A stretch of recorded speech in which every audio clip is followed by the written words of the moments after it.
ताई आहेत माझ्यासोबत बातचीत करूयात. लईच उत्साह दिसतोय आज. उत्साह असणारच ना, कारण आमच्या घरातलं सीट आल्यासारखं झालेलं आहे आणि सर्व महिलांनी वगैरे सगळ्यांनी तुम्ही तर आमच्या बरोबर सुरुवातीपासून शेवटपर्यंत आहात आणि खूप छान एक्सपिरियन्स मिळाला, खूप छान शिकायला पण मिळाला आम्हाला याच्यामधून की बायकांनी कसं पुढे येऊन आपला प्रतिनिधी कसा निवडला पाहिजे किंवा कसं प्रेझेंट केलं पाहिजे हे आमच्या बायकांमध्ये हा एक शिकायला मिळाला आम्हाला. आणि आमचं सीट आलं याचा खूप आनंद आहे. अजून जर ते 3 सीट आले असते तर अजूनच आनंद झाला असता. फायनल जर आलं असतं तर. काय तुम्हा महिलांचं कसं त्या ठिकाणी प्रयत्न राहिले? आमचं कसं झालं, आम्ही ज्यावेळेस प्रचाराला वगैरे जातो आम्ही लोकांच्या समस्या जाणून घेत होतो, त्या आम्ही नोट करत होतो आणि आम्ही आमचं जे ऑफिस आहे तिथं आम्ही त्यांना संध्याकाळी हँडओव्हर करत होतो.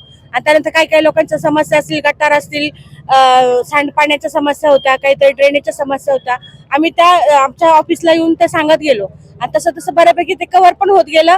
आणि त्याच्याबरोबर आमचा प्रचारही इथं कंटिन्यू होता. पण आमच्या बायकांनी इतकं सातत्य दाखवलं, आम्ही 3-3, 4-4 वेळा जरी म्हटलं तरी आम्ही तिथं गेलेलो आहोत आणि आम्हाला सन्मान पण तेवढाच मिळाला.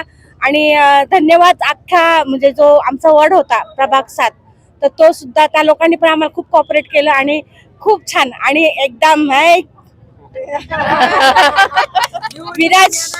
विराजनी आम्हाला खूप समाधानी केलेलं. आम्ही म्हणजे खूप आनंद आहे, सांगू शकत नाही आम्ही. आमच्या लेडीज मध्ये किंवा आमच्या वॉर्ड मध्ये काय जे वातावरण आहे ते आम्ही तुम्हाला सांगू शकत नाही. पण खूपच छान, म्हणजे विराज आला ना तर आमच्या घरातला व्यक्ती, आमचा घरातला माणूस, आमचा घरातला मुलगा आलेला आहे असं आम्हाला वाटतंय. काय शुभेच्छा, आशीर्वाद काय द्या? शुभेच्छा. त्यांनी अशीच पुढे वाटचाल करत राहावं आणि कंटिन्युअसली घराचा वारसा त्यांनी चालवत राहिलं पाहिजे असं मी म्हणेल.